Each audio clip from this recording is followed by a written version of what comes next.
ভোলায় পরিবহন শ্রমিকদের মধ্যে মারামারির ঘটনায় তৃতীয় দিনের মতো অভ্যন্তরীণ রুটে বাস ও সিএনজি চালিত অটোরিকশা শ্রমিকদের ধর্মঘট চলছে। এতে 5টি রুটে যান চলাচল বন্ধ রয়েছে। এ নিয়ে বিস্তারিত জানাতে জেলার বীরশ্রেষ্ঠ মোস্তফা কামাল বাস টার্মিনালে আছেন সহকর্মী নাসির উদ্দিন লিটন। সরাসরি যাচ্ছি তার কাছে।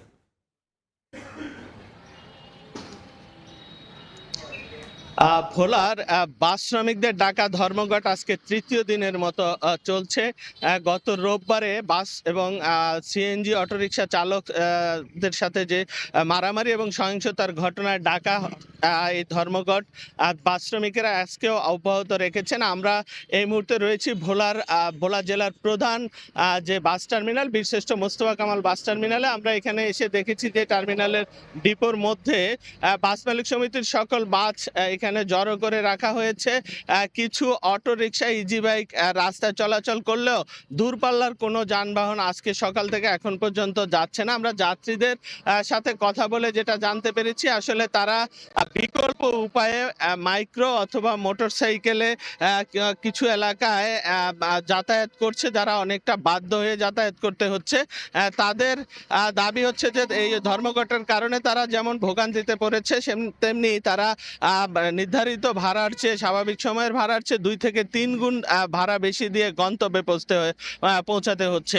আমি কিছুক্ষণ আগে আন্দোলনকারী বাস শ্রমিক ইউনিয়নের সাধারণ সম্পাদক আব্দুল মান্নানের সাথে কথা বলেছি। তারা বলছেন যে তাদের যে দাবি রয়েছে মহাসড়ক থেকে অবৈধ 3 হুইলার বন্ধ করতে হবে মহাসড়কে চলাচল, এবং তাদের যে শ্রমিক বাস চালক এবং শ্রমিককে মারধর করা হয়েছে তার শাস্তি না হওয়া পর্যন্ত তারা এই আন্দোলন অব্যাহত রেখেছে। এদিকে সিএনজি অটোরিকশা চালকদের যে সংগঠন রয়েছে সেই সংগঠনের সভাপতি মাকসুদুর রহমান জানিয়েছে যে আসলে পাল্টা অভিযোগ করে তারাও বলেছেন যে আমরা আসলে রাস্তা নিরাপদ, তারা রাস্তা নিরাপদ চলাচলের পরিবেশ চেয়েছেন। তারা দুই পক্ষ থেকে জানানো হয়েছে যে এই যাত্রীদের ভোগান্তি এবং বাস চলাচল এবং যান চলাচল স্বাভাবিক করার জন্য আজকে জেলা প্রশাসনের উদ্যোগে সমঝোতার কথা বলা হয়েছে। বেলা 10টার পরে সমঝোতা বৈঠকটি হওয়ার কথা রয়েছে।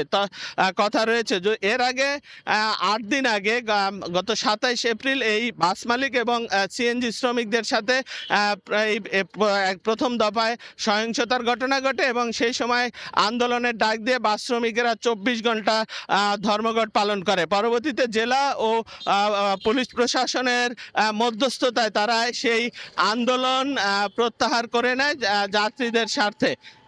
এর পর থেকে কিন্তু কিছুদিন 8 দিন স্বাভাবিক থাকার পরে গত রোববারে আবারও যাত্রী তোলা এবং রাস্তায় চলাচল করা নিয়ে বাস শ্রমিকদেরকে মারধরের অভিযোগ করা হয়। এই অভিযোগের পর থেকে আসলে বাস শ্রমিকরা অনির্দিষ্টকালের জন্য এই ধর্মঘটের ডাক দেয়। ধর্মঘটে যে ঘটনা দ্বীপ জেলা ভোলার 5টি রুটে আসলে বাস চলাচল করে যাত্রীবাহী বাস মালিক সমিতির। এই 5টি রুট হচ্ছে ভোলা চরফেশন, ভোলা তজুমউদ্দিন, ভোলা দৌলত খান, ভোলা ভেদুরিয়া এবং ভোলা ইলিশা। এই 5টি রুটেই এখন এই 3 দিন ধরে বাস চলাচল রয়েছে। তো এই 5টি রুট যেহেতু দূরপাল্লার 100 থেকে 110 কিলোমিটার পর্যন্ত দূরে রয়েছে, এই দূরপাল্লার বাসগুলো বন্ধ থাকার কারণে জেলার সাথে 6 উপজেলার কার্যত সহজ যোগাযোগটা এই কয়েকদিন 3 দিন ধরে বন্ধ রয়েছে। আমরা বাস